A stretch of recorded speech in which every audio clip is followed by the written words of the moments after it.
Chers compatriotes, bonjour, bonsoir. Nous sommes là encore pour parler de la République démocratique du Congo, notre cher pays. C'est votre chaîne de toujours, Congo Afrique Conscience TV. Nous allons parler de quelques points, dont voici l'opposition C64. Qu'est-ce qui évolue après leur sit-in? Chers compatriotes, nous allons parler aussi RDC passe. Qu'est-ce qu'il y a eu, qu'est-ce qui renferme cette RDC passe. Nous allons parler aussi de ce qui se passe à Minembwe. Chers compatriotes, sans tarder, nous passons d'abord à l'opposition. Nous remarquons, chers compatriotes, que cette opposition est en manque de stratégie. Ils essayent, nous avons suivi leur sitting. Qu'est-ce que ça s'est passé? Nous avons vu carrément qu'ils sont allés à faire des choses qui n'arrivent pas à concorder avec cette sitting. Et puis on leur a donné l'itinéraire, ils n'ont pas voulu le faire. Ils étaient dans l'occasion de semer le chaos dans la capitale. C'est leur objectif.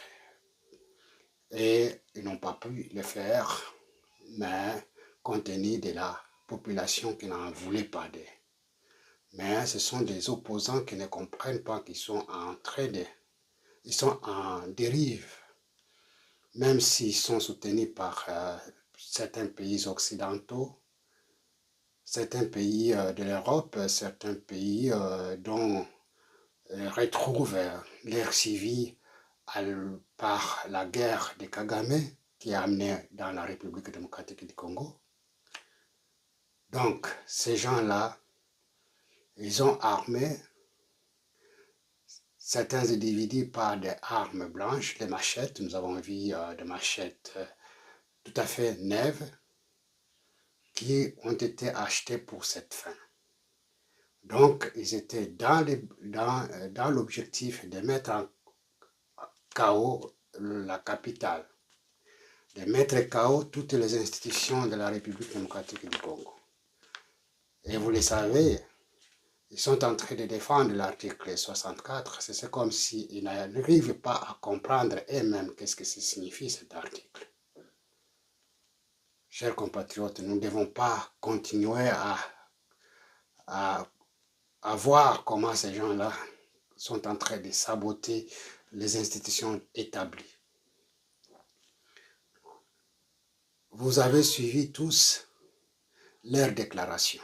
Vous avez suivi tous ce qu'ils ont mis sur leur chemise comme microchrome pour donner l'image à la presse internationale comme quoi le pouvoir les a menacés, le pouvoir les a blessés. C'est pas par la suite nous avons vu leurs images, réellement ils n'étaient pas blessés. Comment nous devons continuer à subir la position de ces hommes qui n'ont pas que leur ventre? Donc, leur objectif, ce n'est pas le peuple dont ils réclament. Ils travaillent pour le peuple congolais, l'électricité, l'eau, ainsi de suite. Mais ils réclament à ce que le président de la République puisse partir. Ils réclament à ce qu'il puisse aller au pouvoir sans qu'il y ait des élections. Ils réclament tout cela par la voie des dialogues. Et pourtant, il y a des institutions qui sont établies qui doivent estimer est-ce que le dialogue est préalable de le faire ou le dialogue n'a pas de sens, puisqu'il faut d'abord qu'on se dise quelles sont les revendications réelles qui font que réellement ils soutiennent le dialogue, ils soutiennent à ce qu'il y ait le dialogue, que le président de la République convoque le dialogue. Pour quelles raisons? Et nous savons tous que c'est le Rwanda qui envahit la République démocratique du Congo pour sa survie. Et Kagame ne veut pas lâcher la République démocratique du Congo. Il a déclaré haut, même il défie les États-Unis pour leur dire, voilà, je m'installe pour ma survie, je m'installe pour défendre ses frontières, et pourtant nous le savons que ce n'est pas ça. Et tous ces opposants qui entrent dans la même logique que celle-là, que celle du Rwanda, cela veut dire qu'ils sont envoyés carrément par ce régime. Et vous le savez que ce régime, c'est un régime sanguinaire qui tue, qui pille, qui fait tout ce qu'il veut à l'est de la République démocratique du Congo sans inquiétude, sans qu'il soit indexé par l'opposition. C'est ce que se disent l'opposant. Il se cache ici en Occident pour réclamer haut et fort au peuple de descendre dans la rue pour revendiquer à ceux qui reviennent au pouvoir. Ce n'est que ça. Ce n'est que ça. Donc c'est la haine. Uniquement c'est la haine et la soif du pouvoir. Par n'importe quel prix. Il faut nécessairement qu'ils accèdent au pouvoir par n'importe quel prix. C'est ainsi qu'ils ont pris des armes pour tuer. C'est ainsi qu'ils ont pris tous ceux qui sont en convenance avec l'ennemi pour mettre à genoux la République démocratique du Congo. Et il y a de ces gens-là qui acceptent de les suivre, qui acceptent tout ce qu'ils sont en train de faire. Même si on leur demande quelles sont les causes qui font que aujourd'hui nous puissions aller au dialogue, ils n'en disent pas. Ils réclament que l'Assemblée nationale et le Sénat ne puissent pas adopter la loi référendaire. Et pourtant, ce changement ou bien modification est inscrit dans la loi fondamentale. Donc, les institutions établies, légitimement établies, peuvent initier un changement de cette loi. Il y a des articles qui le confirment. Et ces articles sont dans cette constitution. Mais ils ne veulent pas que les institutions légitimement établies puissent en discuter et le peuple, d'ailleurs, c'est le peuple qui leur donne la quitus de pouvoir en discuter puisque nous voyons nous-mêmes que c'est cette loi fondamentale qui leur donne la possibilité de prendre les armes. Et il y a certains articles, ils disent qu'ils peuvent tuer et quand ils tuent, il faut forcer qu'il y ait le dialogue pour qu'ils soient amnistiés afin de revenir au pouvoir. Nous ne pouvons plus encore tolérer cela. Nous demandons au président de la République de prendre les choses à main et de ne laisser aucune chance à ses ennemis de la République. Chers compatriotes, c'est à nous de comprendre maintenant et de réagir et de donner la force aux institutions établies afin que nous passions à la vitesse supérieure. La loi référendaire proposée par un député déjà votée à l'Assemblée par la majorité absolue. Mais cette loi a été transférée au Sénat. Nous attendons demain, puisque le 15 c'est le dernier jour de cette session ordinaire de mars. Donc demain, ça doit être voté au Sénat et ça doit être renvoyé au président de la République pour promulguer cette loi. Chers compatriotes, et nous apprenons par des sources sur place comme quoi, dans les coulisses, ils veulent qu'ils aillent au Sénat pour empêcher les sénateurs de se prononcer sur cette loi référendaire. Et nous demandons à tous les peuples quinois, nous demandons à tous qui sont à Kinshasa et partout ailleurs, de ne pas suivre ces gens-là. Il faut que que nous tous, en tant que peuple, nous prenions notre responsabilité, notre destin en main.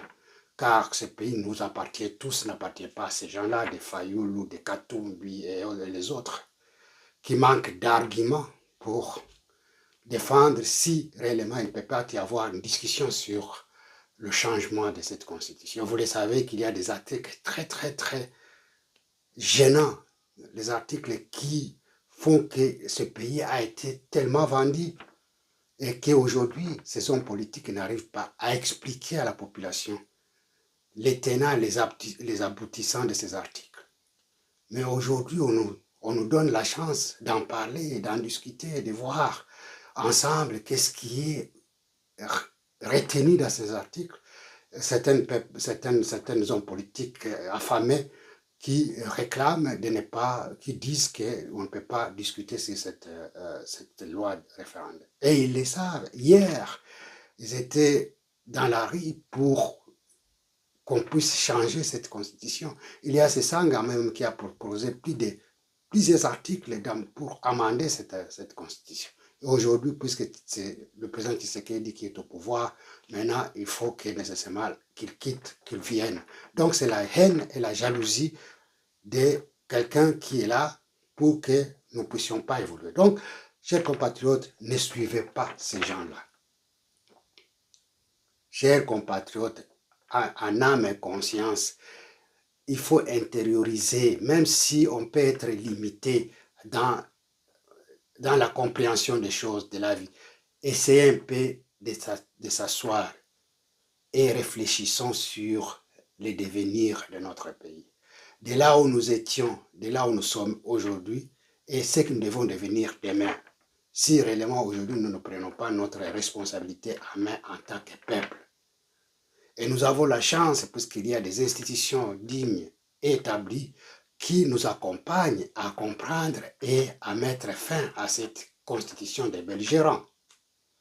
Nous avons des articles qui font mal.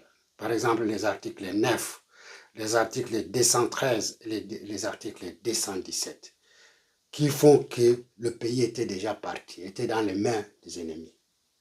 C'est pourquoi il se poumonne pour ne pas changer la constitution, puisqu'il s'y retrouve. Et pourquoi nous ne pouvons pas réfléchir et aller au-delà de cette énième tentative de renverser le pouvoir établi?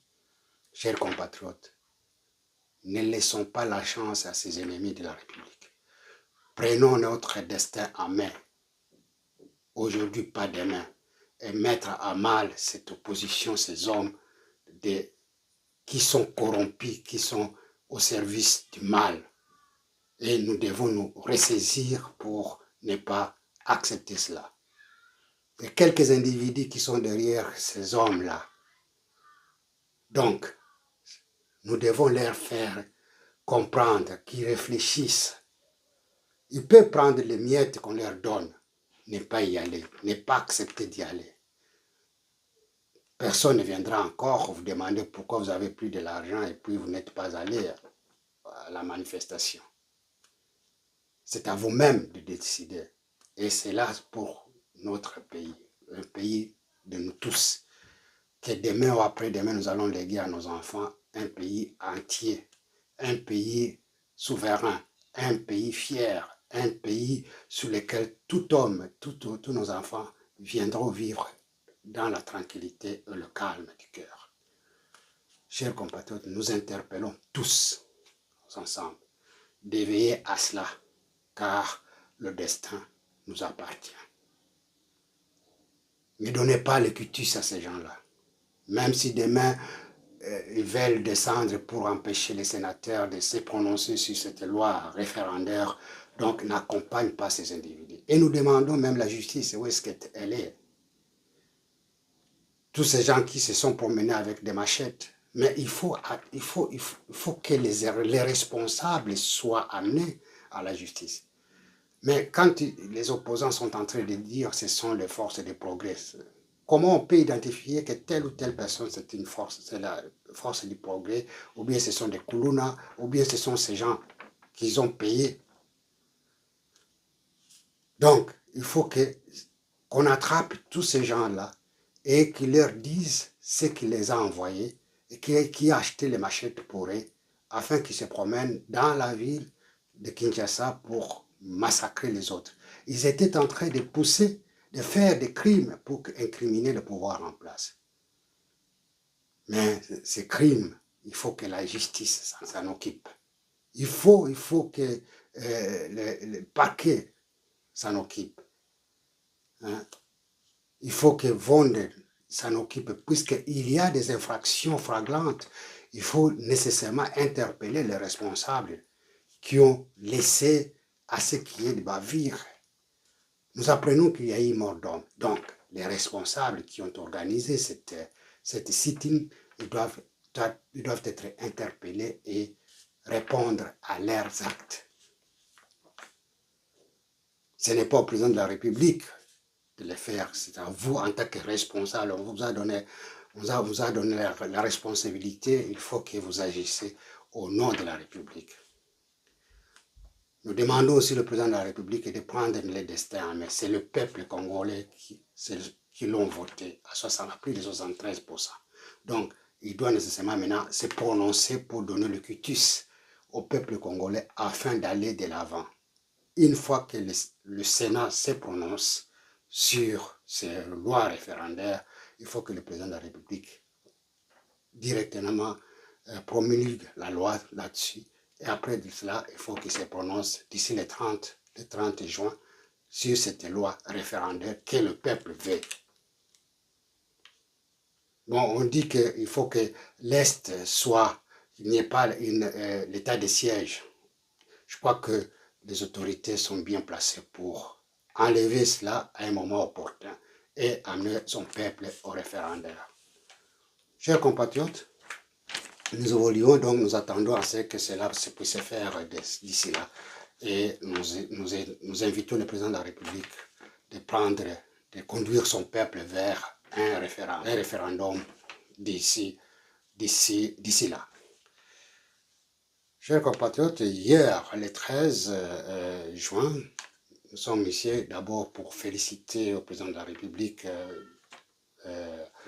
lui dire bon anniversaire pour l'année et que Dieu lui donne la force et la sagesse de guider son peuple pour la terre sainte, donc pour l'unité, pour la récupération de toute l'intégrité territoriale et de l'installation de l'autorité de l'État et de ramener le pays vers un développement digne de ces pays.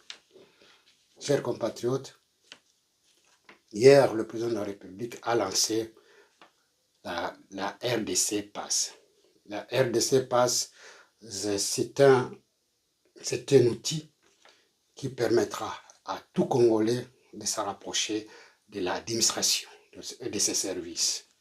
Donc, ça ne remplace pas la carte d'identité, donc ça n'a rien à voir avec ce qui sous-entend que la carte d'identité, c'est un document qui permettra à tout Congolais de se rapprocher de tous les services de l'administration congolaise. Et tout ce qui est, ces documents, ces passes, ces RDC passes, cette identité permet à tout Congolais de savoir à qui, qu'est-ce qu'il a besoin et quand il peut se demander tel ou tel document pour les besoins administratifs. Et il n'a pas besoin de descendre, d'aller à tel ou tel poste de l'administration pour demander tel ou tel document. Il peut le faire par le système électronique et ça pourra alléger tout Congolais d'aller de toutes ces tracasseries administratives et tout, vous le savez, chaque document, il faut sidoyer, il faut faire ceci et cela. Cela pourra échapper à toutes ces magouilles qui s'étaient installées dans l'administration pour accéder à tel ou tel document ou à tel ou tel service. Et toute personne est capable de suivre à la lettre ce qui évolue dans notre pays sur le plan administratif et tout ce qui est en rapport avec le citoyen congolais. Donc, je vous laisse suivre, chers compatriotes, vous-même, ce qui a été dit par le président de la République sur les RDC. Prendre à utiliser ce document tel qu'il a été élaboré par le ministère des tutelles. Je vous laisse suivre, chers compatriotes. Suivez. Lancement du RDC Pass Système national d'identification numérique de la République démocratique du Congo. Ce lancement marque une étape majeure dans la construction d'un État plus moderne, plus efficace, plus accessible et davantage tourné vers le citoyen. En renouvelant sa confiance en ma personne, le peuple congolais m'a confié la responsabilité de poursuivre les grands engagements de mon second quinquennat, notamment l'amélioration des services publics, la simplification des démarches administratives, l'inclusion des citoyens et la création de nouvelles opportunités pour notre jeunesse. Le RDC PASS s'inscrit pleinement dans cette trajectoire. Il constitue une avancée concrète vers une administration plus intégrée, une meilleure coordination des services publics, une identification plus fiable des citoyens et une économie numérique créatrice de valeur. Il ne s'agit donc pas d'une réforme isolée, mais d'un jalon essentiel de notre ambition, faire de la République démocratique du Congo une nation digitale, souveraine, connectée et innovante à l'horizon 2030. À travers cette transformation, le numérique devient pour notre pays un instrument de souveraineté, de bonne gouvernance, de transparence et d'amélioration du quotidien de nos concitoyens. Derrière une formule simple, un citoyen, un identifiant, une RDC connectée, se dessine une ambition nationale forte, bâtir un État capable de mieux identifier, mieux servir, mieux protéger et mieux inclure. Je veux cependant être clair afin d'éviter toute confusion. La RDC PASS n'est pas une carte d'identité nationale. Il ne la remplace pas et ne substitue ni aux institutions compétentes, ni aux documents officiels prévus par nos lois et règlements. Le RDC PASS est un identifiant numérique, une clé d'accès personnel gratuite et sécurisée, appelée à permettre progressivement aux citoyens d'accéder aux services publics numériques de l'État. Notre ambition n'est donc pas d'ajouter une complexité administrative supplémentaire, mais de simplifier, clarifier et sécuriser les démarches des citoyens. À terme, nos compatriotes ne devront plus fournir les mêmes informations à plusieurs administrations, ni subir les lenteurs liées au cloisonnement des services publics. L'État doit mieux organiser ses systèmes, faire dialoguer ses administrations et partager l'information utile dans le strict respect de la loi, de la protection des données personnelles et de notre souveraineté nationale. C'est cela la modernisation administrative. C'est cela l'interopérabilité. C'est le sens profond de cette réforme.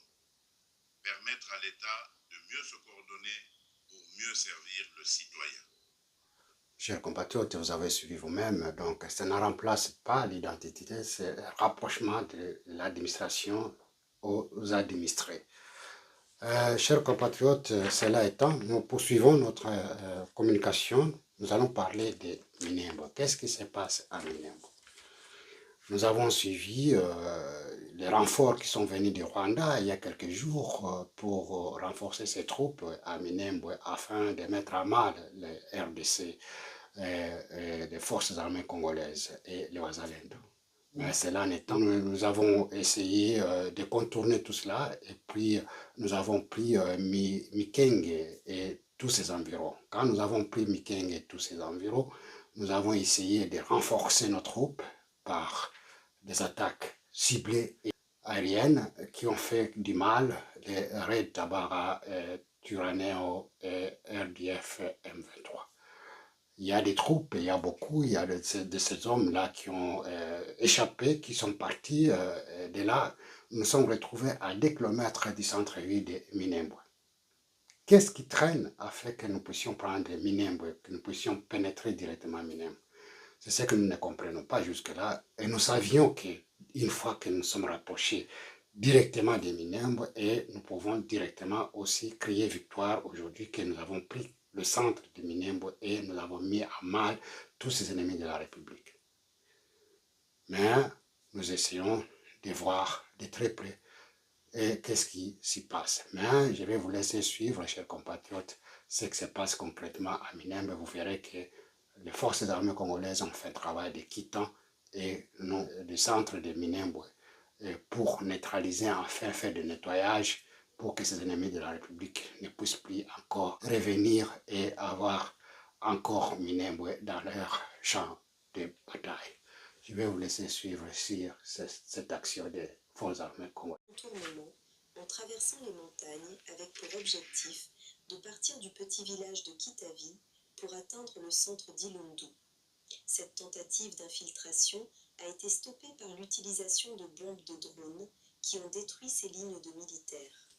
À Minembwe, la situation sur le terrain continue d'évoluer en faveur des FARDC et des combattants Wazalendo.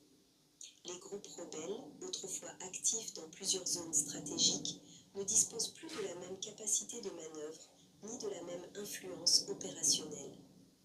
Les opérations menées ces dernières semaines ont considérablement réduit leur marge d'action, tandis que les forces loyalistes renforcent progressivement leur contrôle du terrain. Dans plusieurs secteurs, l'initiative est désormais entre les mains de l'armée congolaise et des Wazalendo, qui poursuivent leur progression avec détermination. De plus, les sources journalistiques indiquent que l'ensemble des lignes de défense fortifiées par les militaires rwandais et leurs coalitions alliées, à savoir les Red Tabara et Twirwaneho, ont été récemment anéanties. Face à l'efficacité des frappes et à la perte de leurs lignes de défense, le groupe armé Twirwaneho se trouve dans une posture critique et une situation difficile. Constatant qu'ils n'ont plus les ressources pour résister, le colonel Serugaba, haut responsable de Twirwaneho, a envoyé un message officiel à ses officiers et dirigeants pour leur ordonner purement et simplement d'abandonner la position stratégique de Minembwe face à la progression des FARDC, l'armée régulière de la RDC. Pendant ce temps, alors que les rebelles planifient leur retrait ou subissent des pertes au centre, les combats se poursuivent activement au sud de la ville de Minembwe, précisément dans la zone de Rugezi. Silmage exclusive qui secoue les réseaux. Sur les pistes de terre rouge du sud Kivu, la détermination est totale. Une colonne de combattants Wazalendo vient d'être filmée en pleine progression stratégique vers les hauts plateaux. Leur mission ? Stopper net l'ennemi. Sous les ordres du commandement de Data Omar, ces renforts massifs avancent à pied, lourdement armés, pour aller affronter directement les troupes rwandaises.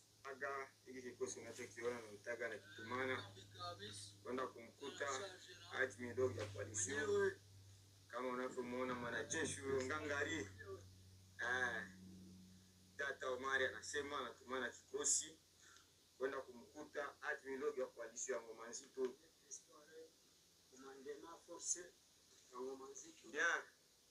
Sur le terrain, l'ambiance est électrique.